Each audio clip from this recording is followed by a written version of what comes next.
네, 여러분 안녕하세요. 7월 20일입니다. 화요일이고요. 크립토 모닝 시작하겠습니다. 저는 소피입니다. 지금 시장 분위기 밤새 또 좋지가 않네요. 비트코인 2%가량 내려가고 있습니다. 3만 달러 테스트하고 있고요. 이더리움도 1822달러까지 내려왔습니다. 그 밖에 알트코인들 분위기 좋지 않죠? 빨간불 켜고 있는 모습입니다. 오르는 것들 찾아보기는 거의 힘든 상황이고요. 크립토 시장 분위기가 이렇게 약세로 전환을 하면서 또다시 내림세 보이고 있습니다. 비트코인을 필두로 주간으로도 모두 하락세 기록하는 중인데요. 오르고 있는 것들 대시 정도 보여주고 있고, 램도 주간으로 상승하고 있지만 24시간 기준으로는 좀 내려가고 있고요. 분위기 상당히 좋지가 않네요. 비트코인은 24시간 기준으로 2% 하락, 7거래일 기준으로는 6% 하락으로 돌아섰습니다. 업비트로 가볼게요. 업비트에서도 비트코인 3,600만 원 선에서 거래되고 있고요. 오르고 있는 거 이더리움 클래식 정도네요. 상위권의 거래대금 갖고 있는 것들 모두 내림세 속에서 거래가 되고 있고요. 일부 알트코인들, 캐리 프로토콜 등 상승하는 것들도 있습니다. 이렇게 시장 분위기 좀 살펴봤고요. 오늘의 주요 헤드라인도 한번 확인하고 오겠습니다. 비트코인 투자 상품과 펀드들이 2주 연속 유출을 기록했다고 디지털 자산 운용사 코인시어스가 발표했습니다. 미국 SEC에 제출한 최근 보고서에 따르면 로스차일드 인베스트먼트는 그레이스케일 비트코인 트러스트 주식 10만 주를 추가로 매입했습니다. 프랑스 정부가 유럽 증권시장청 ESMA가 유럽연합 전체 디지털 자산 활동을 규제해야 한다고 제안했습니다. 미국 SEC가 영국 ICO 평가 사이트 코인스케줄의 부당이득을 이유로 20만 달러 규모의 추징금 및 벌금을 부과한 데 대해 헤스터 피어스 위원이 SEC 측의 가이드라인이 너무 모호했다고 지적했습니다. 리플의 변호인이 코인스케줄에 대한 헤스터 피어스 위원의 글을 인용해 SEC와의 소송을 기각해달라고 요청했습니다. 실리콘밸리의 전설적 투자가이자 억만장자인 팀 드레이퍼가 비트코인 가격은 2022년 연말 혹은 2023년 연초까지 25만 달러까지 오를 것이라고 전망했습니다. 그레이스케일이 디파이 토큰 펀드를 출시했습니다. 그레이스케일 최고 경영자인 마이클 소넨샤인이 CNBC와의 인터뷰에서 그레이스케일의 비트코인 트러스트를 비트코인 ETF로 전환하는 데 노력하고 있다고 밝혔습니다. 네, 뉴스들 조금 더 자세히 짚어보도록 하죠. 먼저 비트코인 순 유출 소식부터 전해드릴게요. 7월 16일 기준으로 그 주에 1,040만 달러, 한 119억 달러의 순 유출이 기록이 됐다. 그리고 그 전주에는 한 690만 달러가 유출이 됐다. 그러니까 7월 한 달간 한 1,500만 달러 정도가 유출이 된 상황인데, 그렇지만 유입액은 여전히 42억 달러다. 4조 정도 되거든요. 원화로는요. 그래서 결과적으로는 비트코인은 최근 몇 주간 좀 순유출이 있었고, 전반적으로 암호화폐 시장, 디지털 자산 시장 보면 290만 달러의 순유입이 있었다라는 그런 지표 나와 있고요. 비트코인에서는 좀 순유출이 있었지만 이더리움 같은 경우는 분위기가 조금은 다릅니다. 하드포크 앞두고 있죠.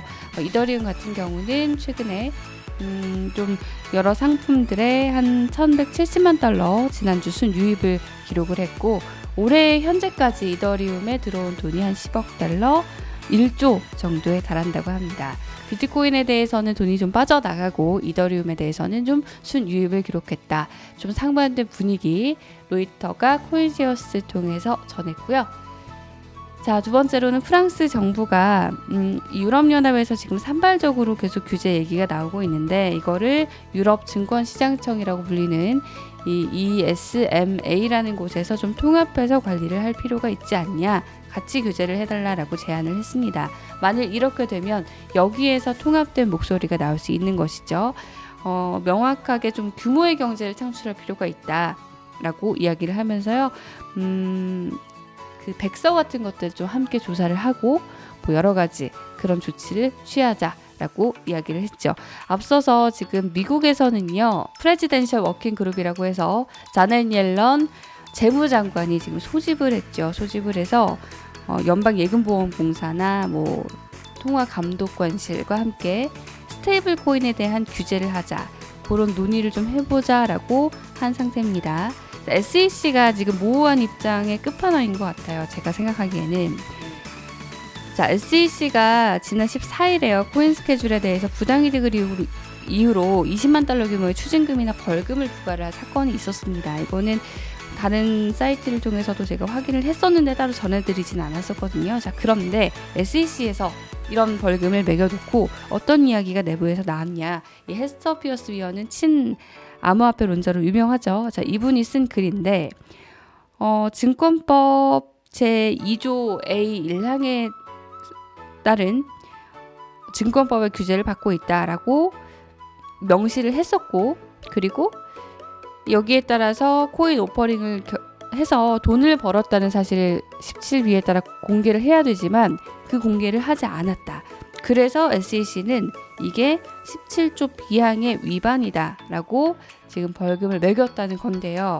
문제는 동의를 한다. 거기에 대해서는 동의를 하지만 동료들의 의견에 동의를 하는데, 문제는 그럼에도 불구하고 이 코인 스케줄에 의해 진행된 디지털 자산, 뭐 ICO든 뭐든 간에 가이던스를 명확하게 제공하지 않았다고 생각을 한다.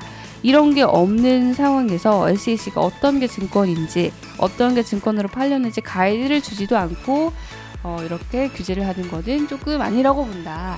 그래서 우리가 좀 명확하게 할 필요가 있다라고 글을 쓴 거죠. 어떻게 보면 내부 비판이 나온 건데요. 이걸 두고 리플 쪽에서 이거 봐라, 이런 이야기가 나왔지 않냐, SEC가 명확하게 제공을 하지도 못하고 지금 우리에게 증권이냐 토큰이냐 뭐 증권법을 위반했다라고 소송을 걸었다, 이거 기각해달라라고 요청을 했다고 합니다. 자, 이 문서가 나온 게 7월 14일이고요. 리플 측이 이걸 보고 또 추가로 요청을 한 것이죠. 어떻게 받아들일지 궁금해지고요. 하여튼 좀 규제가 불명확한 거는 그런 모호한 면은 분명히 있는 것 같습니다. 자, 그리고 그레이스케일이 디파이 펀드를 출시했다는 소식 헤드라인에서 전해드렸는데요. 좀 구체적으로 그 안에 어떻게 구성이 되어 있는지 한 전문가가 트윗에 남겼어요. 그래서 가져와 봤는데요. 유니스왑이 50%, AV가 10%, 컴파운드 8% 정도 들어가 있습니다. 메이커다오까지 요 5개가 비중을 좀 차지하고 있고, 압도적으로 비중 높은 게 유니스왑이네요. 참고하시길 바랍니다.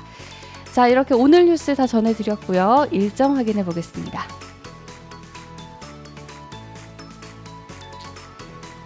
네, 화요일 아침 주요 크립토 소식은 여기서 마무리하도록 하겠습니다. 오늘도 좋은 하루 보내시고요. 여기까지 들으신 분들은 좋아요와 구독도 많이 부탁드리겠습니다. 고맙습니다.